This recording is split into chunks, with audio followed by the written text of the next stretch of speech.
Hello दोस्तों, welcome back to our channel. तो जैसा कि हमने पिछले एपिसोड में देखा था, लिन फेंग ने डार्क लॉर्ड को हराने के लिए डीमन रिफाइनिंग पोर्ट के अंदर से एंशिएंट लाइन बीस्ट को भी बाहर निकाल लिया था, जिसके चलते अब लिन फेंग डार्क लॉर्ड के ऊपर भारी पड़ रहा था, जो कि डार्क लॉर्ड के लिए भी एक बहुत बड़ा झटका था, क्योंकि एंशिएंट डेमोनिक बीस्ट ने डार्क लॉर्ड की जायंट स्पिरिचुअल बॉडी को भी वहाँ पे डिस्ट्रॉय करते हुए ऑब्जर्व कर लिया था। और एपिसोड के एंड में हमने देखा था कि लिन फेंग ने डार्क लॉर्ड को भी रिफाइन करना शुरू कर दिया था, और यहीं से नेक्स्ट एपिसोड की शुरुआत होती है। तो इस एपिसोड की शुरुआत भी बिल्कुल उसी सीन से होती है, जहाँ लिन फेंग अभी तक भी इस डीमन रिफाइनिंग पोर्ट का इस्तेमाल करते हुए डार्क लॉर्ड को रिफाइन करने की कोशिश कर रहा था, लेकिन डार्क लॉर्ड भी उससे बचने के लिए अपना पूरा दम लगा रहा था, जो देखकर एंशिएंट डेमोनिक बीस्ट वहाँ पे उससे कहता है कि अब मेहनत करना बेकार है, क्योंकि आज मैं यहाँ पे तुम्हारी ट्रू बॉडी को डिस्ट्रॉय करते हुए तुम्हारी सोल को भी पूरी तरह से रिफाइन कर दूंगा। और ये कहकर एंशिएंट डेमोनिक बीस्ट ने अचानक ही वहाँ पे अपनी पावर्स को बढ़ाते हुए डार्क लॉर्ड के ऊपर एक बहुत ही ज्यादा खतरनाक हमला कर दिया था, जिसके चलते बेचारा डार्क लॉर्ड भी उड़ता हुआ वहाँ से काफी पीछे जा गिरता है। लेकिन इस सब के बावजूद भी हम देखते हैं कि डार्क लॉर्ड का घमंड अभी तक भी नहीं टूटा था। वो बहुत ही एटीट्यूड के साथ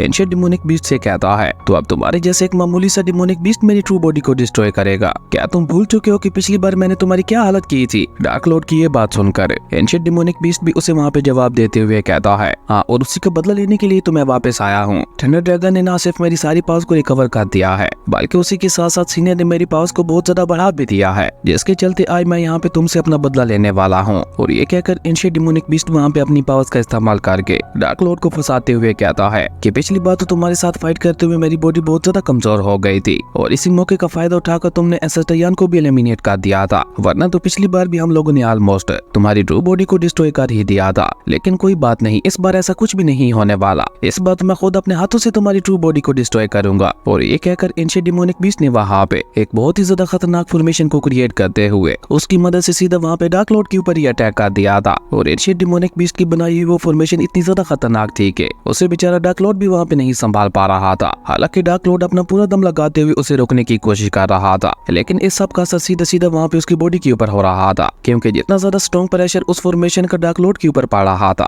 उसका सारा असर सीधा सीधा वहाँ पे डार्क लॉर्ड की बॉडी के ऊपर हो रहा था। क्योंकि हम देखते हैं कि अब धीरे धीरे डार्क लॉर्ड की बॉडी में क्रैक्स आना शुरू हो चुके थे, जिसे देखकर भी डार्क लॉर्ड बेचारा वहाँ पे कुछ भी नहीं कर पा रहा था। और इसी तरह देखते ही देखते वहाँ पे एक बहुत बड़ा ब्लास्ट भी हो गया था, और वो ब्लास्ट इतना ज्यादा खतरनाक था कि हम देखते हैं कि आसपास का पूरा एरिया वहाँ पे हिल गया था। और वो लेडी डेमोनिक मास्टर और उसके साथी जो कि वहाँ पे इस पोर्टल की मदद से उस फाइट को लाइव देख रहे थे, वो भी उस ब्लास्ट को देखकर बहुत ज्यादा डर जाती है। उसे तो वहाँ पे अपनी आंखों पे यकीन ही नहीं हो रहा था कि वाकई उनके डार्क लॉर्ड मारे जा चुके हैं। उस लेडी डेमोनिक मास्टर की ये बात सुनकर उसका वहाँ पे एक साथी कहता है, नहीं, ऐसा नहीं हो सकता, ये तो इम्पॉसिबल है। भला कोई भी मामूली सा इमोर्टल कल्टीवेटर हमारे डार्क लॉर्ड का मुकाबला कैसे कर सकता है? जिसपे वहाँ पे उनका तीसरा साथी कहता है, मुझे तो लगता है कि असल में ये लोग यहाँ पे आए ही इसलिए थे कि ये लोग यहाँ पे आकर हमारे डार्क लॉर्ड को ट्रैप कर सके। अपने साथियों की सारी बातें सुनकर दूसरा वाला साथी वहाँ पे अपना सर पकड़ते हुए कहता है, अगर सच में ऐसा है तो फिर तो हमारा सब कुछ खत्म हो चुका है, हमारे डार्क ट्राइब की बची हुई आखिरी उम्मीद भी जा चुकी है, जिसका मतलब है कि अब हमारे डार्क ट्राइब को बचाने वाला कोई भी नहीं बचा। जबकि वहीं दूसरी तरफ हम देखते हैं कि उस ब्लास्ट के बाद लिन फेंग ने भी जल्दी से अपनी डीमन रिफाइनिंग पोर्ट का इस्तेमाल करते हुए डार्क लॉर्ड की बॉडी के साथ साथ वहाँ पे उसकी सोल को भी रिफाइन करते हुए उसके अंदर ट्रैप कर दिया था। जिसके बाद लिन फेंग उस डीमन रिफाइनिंग पोर्ट को वहाँ पे अपने पास ही रख लेता है, जो देखकर तो लिन फेंग के साथियों की खुशी का वहाँ पे कोई ठिकाना ही नहीं था। और मैजिकल बीस्ट तो वहाँ पे खुश होते हुए कहता है, फाइनली लिन फेंग ने कर दिखाया। और मैजिकल बीस्ट के साथ साथ बाकी सभी लोग भी वहाँ पे लिन फेंग की काफी ज्यादा तारीफें कर रहे थे। इवन एंसेस्टर ज़ू तो वहाँ पे स्माइल करते हुए लिन फेंग से कहती है कि आपका और सीनियर थंडर ड्रैगन का बनाया हुआ प्लान तो वाकई काफी ज्यादा कमाल का था, आपके उसी प्लान के चलते ही आज हम लोग डार्क लॉर्ड को हराने में कामयाब हो पाए हैं, और इसके लिए हमारा इमोर्टल लैंड हमेशा हमेशा आपका आभारी रहेगा। अब एंसेस्टर ज़ू की ये बात सुनकर शाओ टियान वहाँ पे अपने मास्टर की तारीफें करते हुए कहता है कि वो बस एक मामूली सा डार्क लॉर्ड ही तो था, अगर मेरे मास्टर चाहते तो उन्होंने उस डार्क लॉर्ड को बहुत पहले ही खत्म कर दिया होता। शाओ टियान की ये बातें सुनकर एंसेस्टर ज़ू वहाँ पे लिन फेंग से कहती है, लो, तुम्हारे इस बर्ड ने फिर से अपनी टाल करना शुरू कर दी है। अब एंसेस्टर ज़ू की ये बात सुनकर लिन फेंग वहाँ पे एक और लोग शाओ टियान को देता है, जो देखकर ही शाओ टियान वहाँ पे खामोश हो गया था। वहीं थंडर ड्रैगन लिन फेंग से कहते हैं कि भले ही हमने डार्क लॉर्ड की बॉडी को डिस्ट्रॉय करते हुए उसे तो रिफाइन कर लिया है, लेकिन अभी तक भी उसकी सोल बाकी है, जिसके लिए अभी तक हमें थोड़ा इंतजार करना होगा। थंडर ड्रैगन की ये बात सुनकर लिन फेंग वहाँ पे उनसे कहता है, सीनियर, आप बिल्कुल ठीक कह रहे हैं। लेकिन इसी बीच हम देखते हैं कि एक बहुत ही ज्यादा खतरनाक डार्क एनर्जी उड़ते हुए बहुत ही तेजी के साथ डेमोनिक आइलैंड की तरफ आगे बढ़ रहे थे, जहाँ पे वो डेमोनिक लेडी मास्टर और उसके साथी मौजूद थे, और उन्होंने भी वहाँ पे उस खतरनाक डेमोनिक एनर्जी को महसूस कर लिया था, जिसे महसूस करते ही उन तीनों के फेस के ऊपर एक डेविल स्माइल आ चुकी थी। जबकि वहीं दूसरी तरफ हम देखते हैं कि वो खतरनाक डेमोनिक एनर्जी पूरे डेमोनिक लैंड में आतंक मचाते हुए सीधा डेमोनिक आइलैंड के अंदर जाके गिरती है, जिसके साथ साथ ही वहाँ पे एक बहुत बड़ा ब्लास्ट भी हो गया था, जो देखकर वो डिमोनिक लेडी वहाँ पे खुश होते हुए कहती है कि ये एनर्जी तो हमारे डार्क लॉर्ड की है। लेकिन अभी वो डिमोनिक लेडी वहाँ पे ये सब बोल ही रही थी कि तभी हम देखते हैं कि उस एनर्जी ने वहाँ पे एक बहुत ही ज्यादा खतरनाक जायंट डिमोनिक बीस्ट का रूप लेना शुरू कर दिया था, जिसके अंदर डार्क लॉर्ड की सोल का एक टुकड़ा मौजूद था। वहीं अपने डार्क लॉर्ड की जायंट बॉडी को देखकर उसके तीनों चेले भी वहाँ पे खुश होते हुए कहते हैं ये तो हमारे डार्क लॉर्ड की पपेट बॉडी है, जो कि उन्होंने आज से हजारों साल पहले अपने बैकअप के लिए बनाई थी। जबकि वहीं दूसरी तरफ हम देखते हैं कि थंडर ड्रैगन को भी वहाँ पे डार्क लॉर्ड की पपेट बॉडी का एहसास हो गया था, जिसके साथ ही थंडर ड्रैगन ने वहाँ पे लिन फेंग के साथ साथ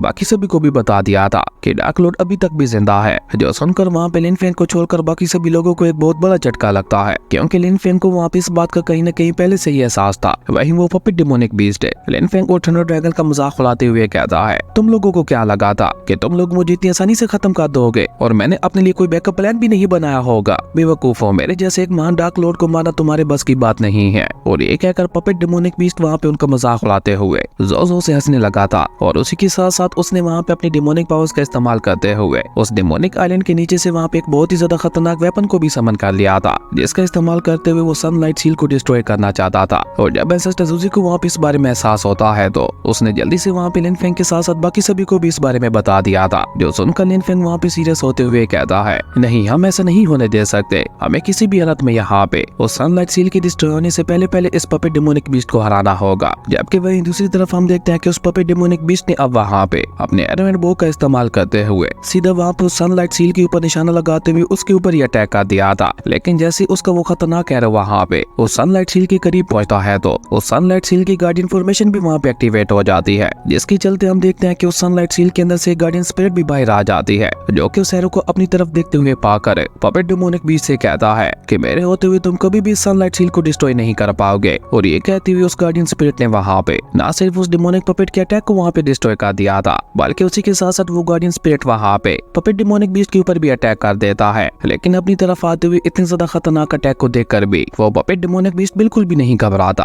और उल्टा वहाँ पे बहुत ही एटीट्यूड के साथ वो वहाँ पे उस गार्डियन स्पिरिट से कहता है कि मैं पिछले हजारों लाखों सालों से इस सील के ऊपर अटैक करते हुए इसे कमजोर करने की कोशिश कर रहा हूँ, जिसके चलते अब तक तो तुम्हारी पावर्स बहुत ही ज्यादा कमजोर हो चुकी होगी, इसलिए अब तुम्हारा मेरे सामने तो टेक पाने का सवाल ही पैदा नहीं होता। और ये कहते हुए वो पपेट डिमोनिक बीस्ट वहाँ पे बहुत ही इजीली उस अटैक को डिस्ट्रॉय कर देता है, और उसके बाद वो वहाँ पे अपनी एक फॉरबिडन सीक्रेट टेक्निक का इस्तेमाल करते हुए खुद को वहाँ पे दोबारा एनर्जी फॉर्म में चेंज कर देता है। और उसके बाद वो सीधे वहाँ पे उस सनलाइट सील के ऊपर अटैक करने के लिए आगे बढ़ गया था। और जैसे ही वो डार्क एनर्जी जाकर वहाँ पे उस सनलाइट सील के साथ टकराती है तो हम देखते हैं कि वहाँ पे बहुत ही ज्यादा खतरनाक ऑरा निकलने लगा था, जो देखकर वो गार्डियन स्पिरिट भी वहाँ पे थोड़ा चौंकते हुए कहता है क्या ये पपेट डिमोनिक बीस्ट पागल हो गया है जो ये खुद को यहाँ पे इस तरह से इस सनलाइट सील के साथ डिस्ट्रॉय करना चाहता है। लेकिन ये सब देखते हुए वहाँ पे डार्क लॉर्ड के तीनों चेले तो वहाँ पे बहुत ही ज्यादा खुश दिखाई दे रहे थे। उसके बाद सीन चेंज होता रहे, थोड़ी देर बाद का सीन दिखाया जाता है जहाँ लिन फेंग भी अपनी वॉइड गेट पोर्टल का इस्तेमाल करते हुए अपने सभी साथियों को लेकर सीधा वहाँ पे उसी डिमोनिक आइलैंड के अंदर ही आ चुका था, जहाँ पे अभी तक भी ऊपर आसमान से आके गोले बरस रहे थे, जिसके चलते थंडर ड्रैगन ने जल्दी से वहाँ पे अपनी पावर्स का इस्तेमाल करते हुए लिन फेंग के साथ साथ बाकी सभी के चारों तरफ भी वहाँ पे एक प्रोटेक्टिव बैरियर बना दिया था। लेकिन इसी बीच जब लिन फेंग की नजर वहाँ पे उस सनलाइट सील के ऊपर पड़ती है तो वो सनलाइट सील वहाँ पे डिस्ट्रॉय हो चुकी थी, जिसे देखकर लिन फेंग के साथ साथ बाकी सभी लोगों को भी एक बहुत बड़ा झटका लगता है। लेकिन वहीं दूसरी तरफ ये सब देखते हुए वो लेडी डिमोनिक मास्टर तो बहुत ही ज्यादा खुश दिखाई दे रही थी, क्योंकि भले ही उस डिमोनिक बीस्ट ने अपना सैक्रिफाइस दे दिया था, लेकिन मरने से पहले वो अपना काम पूरा करके गया था। और वो लेडी डिमोनिक मास्टर वहाँ पे अपने बाकी सभी साथियों से कहती है कि चलो जल्दी करो, हमें जल्द से जल्द उस पोर्टल को ओपन करना होगा। लेकिन इसी बीच जब उन सभी की नजर वहाँ पे ऊपर आसमान में जाती है तो वहाँ पे बिल्कुल पहले वाले पपेट डिमोनिक बीस्ट की तरह एक और पपेट डिमोनिक बीस्ट अपीयर हो चुका था, जिसे देखकर वो लेडी डिमोनिक मास्टर भी वहाँ पे हैरान होते हुए कहती है और तो इसका मतलब है कि डार्क लॉर्ड ने अपने प्लान को पूरा करने के लिए मदर डिमोनिक बीस्ट के साथ साथ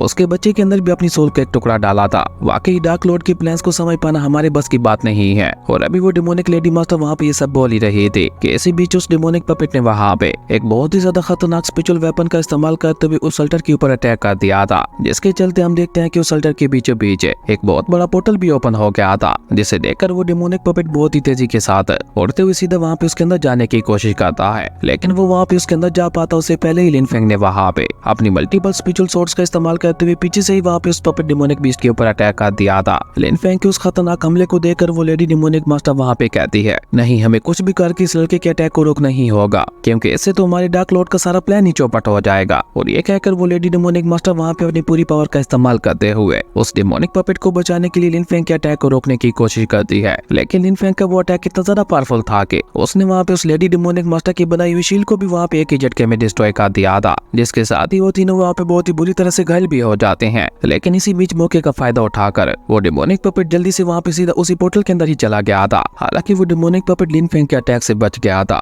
लेकिन उसके बावजूद भी लिन फेंग के सभी साथियों से काफी ज्यादा इंप्रेस दिखाई दे रहे थे, क्योंकि लिन फेंग ने यहाँ पे अपने सिर्फ एक अटैक के साथ ही डार्क लॉर्ड के तीनों चेलों को वहाँ पे ठिकाने लगा दिया था। जबकि वहीं दूसरी तरफ हम उस डिमोनिक पपेट को देखते हैं जो कि उस पोर्टल से होता हुआ एक और अल्टर के पास आ गया था, जहाँ पे एक स्पिरिट बोतल के अंदर उसकी सारी शक्तियां कैद करके रखी हुई थी, जिसे देखकर वो डिमोनिक पपेट वहाँ पे एक डेविल स्माइल करते हुए कहता है कि अगर मैं यहाँ पे स्पिरिट बोतल को डिस्ट्रॉय कर देता हूँ तो मुझे मेरी आधी से भी ज्यादा पावर्स वापस मिल जाएंगी, और फिर उन पावर्स का इस्तेमाल करते हुए मैं उस डीमन रिफाइनिंग पॉट को भी डिस्ट्रॉय कर दूंगा, जिसके बाद तो मुझे मेरी सारी पावर्स वापस मिल जाएंगी और उसके बाद होगा इस पूरी दुनिया के ऊपर मेरा राज। लेकिन बेचारा वो पपेट डिमोनिक बीस्ट अभी वहाँ पे ये सब सोचते हुए खुश हो ही रहा था कि तभी इसी बीच लिन फेंग वहाँ पे एक बार फिर से अपनी स्वॉर्ड फॉर्मेशन का इस्तेमाल करते हुए मल्टीपल स्पिरिचुअल स्वॉर्ड्स की मदद से उसके ऊपर अटैक कर देता है, जिसे देखकर वो डिमोनिक पपेट वहाँ पे कहता है कि अब इतना ज्यादा करीब आने के बाद तुम्हें अपनी हार नहीं मानने वाला। और ये कहकर उस डिमोनिक पपेट ने जल्दी से वहाँ पे अपनी डिमोनिक पावर्स का इस्तेमाल करते हुए अपने चारों तरफ एक बहुत ही ज्यादा पावरफुल प्रोटेक्टिव बैरियर बना दिया था, जो देखकर मैजिकल बीस्ट वहाँ पे घबराते हुए कहता है कि इसने तो अपने चारों तरफ एक डिमोनिक प्रोटेक्टिव बैरियर बना दिया है, अब आखिर हम लोग क्या करेंगे। वहीं थंडर ड्रैगन भी लिन फेंग के पास आते हुए कहते हैं कि अभी ये मैटर बहुत ही ज्यादा सीरियस हो चुका है, इसलिए हमें बहुत ही सावधानी के साथ आगे बढ़ना होगा। पर अभी थंडर ड्रैगन लिन फेंग से वहाँ पे ये सब बोल ही रहे थे कि इसी बीच हम देखते हैं कि उस पोर्टल के अंदर से बहुत ही ज्यादा खतरनाक डिमोनिक एनर्जी रिलीज होते हुए सीधा ऊपर आसमान की तरफ जाने लगी थी, जिसे देखकर शाओटियान और बाकी सभी तो वहाँ पे बहुत ही ज्यादा डर जाते हैं। लेकिन लिन फेंग वहाँ पे अपने सभी साथियों को बचाने के लिए जल्दी से अपनी डिवाइन स्पिरिचुअल पावर का इस्तेमाल करते हुए उनके चारों तरफ एक प्रोटेक्टिव बैरियर को बना देता है, ताकि उन सभी को उस डिमोनिक एनर्जी से कोई भी नुकसान ना पहुंचे। इसी बीच थंडर ड्रैगन वहाँ पे लिन फेंग से कहते हैं कि अगर तुम इस डार्क एनर्जी को रिफाइन कर लेते हो तो इसका तुम्हारी डिमोनिक एम्परर बॉडी के ऊपर बहुत ही ज्यादा अच्छा असर होगा, लेकिन याद रखना इस डार्क एनर्जी को रिफाइन करना इतना ज्यादा भी आसान नहीं होने वाला, क्योंकि अगर इसे रिफाइन कर पाना इतना ही ज्यादा आसान होता तो इस डार्क एनर्जी को इस तरह से यहाँ पे सील नहीं करना पड़ता।